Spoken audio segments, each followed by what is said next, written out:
And it rained on Tuesday or Wednesday morning, the thunderstorm that blew in. And there was a pond on the left side of the house. The pond ran the whole length of the house, and the house had foundations on it. I could not walk on that side of the house because I needed, rubber boots to my ankles, or past my ankle, because it would have gotten me wet. Okay? So those are things you want to look at, and that's one of the things the buyer asked me. He says, "What is this from? Is this a plumbing leak or whatever?" I said, "It's just poor drainage, but it definitely needs to be addressed." Okay? Roof covering. Most houses I'll get on the roof unless it's lightning or thundering, or it's one of the ones that I call the KB box.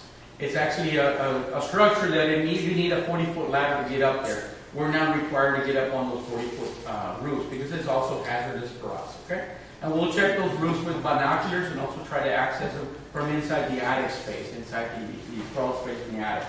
And that's the next structure and attic. That's what we look for. We look to see if it's actually assembled correctly. Is it done right? Is it done for current construction practice?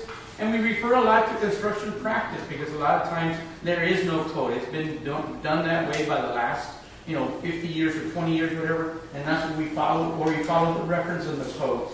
We also look at the walls, interior and exterior. We're looking to see, does it have cracks in the wall? Does it have water damage? Does it have black fuzzy stuff? Okay, we can't call it mold because I'm not a mold expert, but I call fuzzy stuff, right?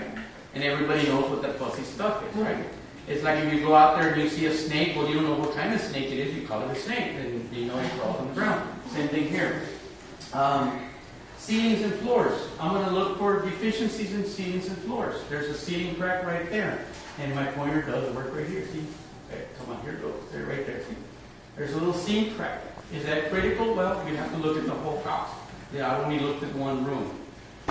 Also looking at doors, just like I told you, open and close the doors. Do they latch? Do they don't latch? Are the right doors in the right places?